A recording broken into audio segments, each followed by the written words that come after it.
Happy homecoming, pre-callers. Today you're going to do your notes by filling in the notes that I've left for you. You need to be sure that you're paying attention because I expect you to be able to do these things when I return on Monday. I will go over some questions with you, but it'll be very quickly. Start by taking your paper and folding it in half, like a hamburger, and then fold it again like a hot dog, so that you have created 4 equal size rectangles. Let's start by looking at direct variation. The way that would be said is y varies directly as x, or y is directly proportional to x. The equation for that always is to multiply y equals kx. That's going to be your main equation, y equals kx, where k is called the constant of proportionality.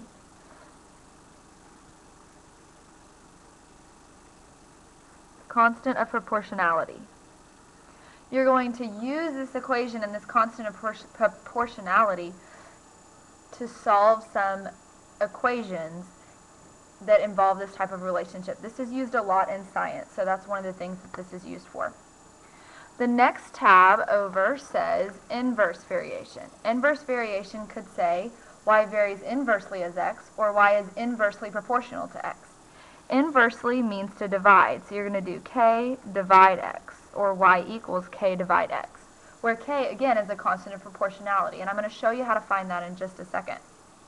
If I flip to the bottom half, let's look at joint variation first.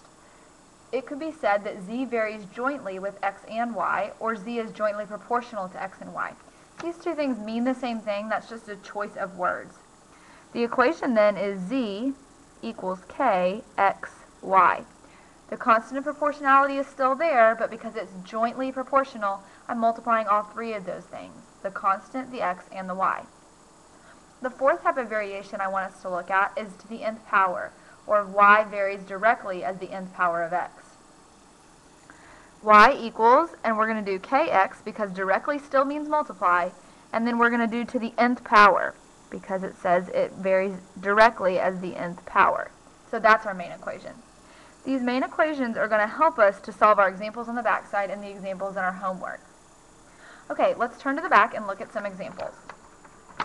Again, fold your paper so that you're not looking at quite so much at one time. I'm going to start with the square that says if y varies directly as x.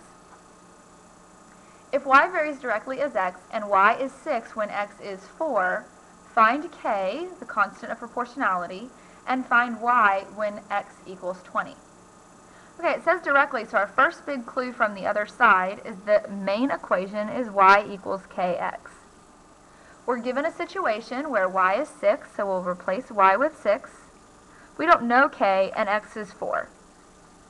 Because the problem tells us y is 6 when x is 4. We replace those two values and solve for k. So we divide both sides by 4, and k equals 3 over 2. That's our constant of proportionality. That's the constant that represents this situation. That's part A. Part B is to find y when x equals 20.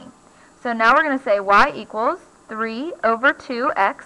The 3 over 2 is my constant of proportionality that I just found. And now for x I'm going to plug in 20. So y equals 3 over 2 times 20. You can either plug that in your calculator, or as I keep showing you, put a 1 on the bottom. You could reduce these to 1 and 10, and 3 times 10 is 30. So y is 30 when x is 20, and that's used the constant of proportionality. Let's look at the next one. If y varies inversely as x, and y is 4 when x is 16, find y when x is 10. Same sort of situation, except now we're doing inversely, which we have just learned means divide. Our main equation is y equals k divide x. You could have gotten that from the front side of your notes. The first step to find y when x is 10 is to find that constant of proportionality by plugging in y and x that we're given. So y is 4 when x is 16. Plug in everything I know. Now let's solve for k. I'm going to multiply both sides by 16. On the right, they cancel. On the left, I have 16 times 4. Which is 64. So my constant of proportionality is 64. My new equation is y equals 64 over x. That 64 again is coming from the part I just solved. Now the question says find y when x is 10. So y equals 64 divide 10. Plugging that in, and y equals 6.4. Okay, if the person next to you is dozing off or not paying attention or visiting, look at them and say, you look beautiful, happy homecoming, pay attention. And now we're going to move on to the last two examples.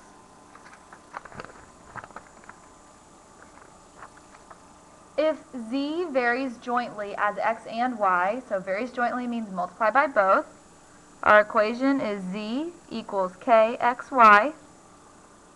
If z is 10, plug that in, when x is 4 and y is 15. I'm going to give you a second to copy that down, but I'm just plugging in those values to that main formula from the front side. Then what you're going to do is find the value of z when k is 12 and y is 7. First we need to find k. Order of operations says I multiply these. 15 times 4 is 60. K equals 10. Divide both sides by 60, and k equals 1/6. My new equation is z equals 1/6 times x times y. And now I can figure out my specific value of z when x is 12 and y is 7. So I'm going to do 1/6 of 12 of 7 equals z. And 1/6 of 12 is of course 2, and 2 times 7 is 14. So z equals 14 in this specific case. Again, if you don't get this, if you will just plug this in your calculator, and by get this I mean the multiplying a fraction. We really don't have time to focus on that in this lesson. The very last example that I want to go through with you is directly proportional to a power. So if y is directly proportional to the third power of x, and y is 750 when x is 10, find y when x is 8. Seems like a lot of information at first. Look for your key words like directly and power. So I know that y equals kx and then to the third. The reason I'm plugging in 3 in place of n is because it tells me it's to the third power. Now I'm going to plug in my numbers. Of x and y is 750. I don't know k, but I know that x is 10, and I'm raising that to the third. Now I want to solve. 10 to the third power. 10 times 10 is 100, times 10 is 1,000.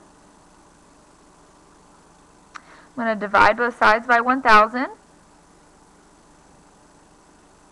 And k, when I reduce that, is equal to 3/4. That's the first step in the process, always, is to find k. Now I'm going to plug that k back into my original equation, so I have y equals 3/4 x to the third. And I want to solve for when x is 8. So y equals 3/4 times 8 to the third. Now remember, PEMDAS says I do my exponents before I do anything else.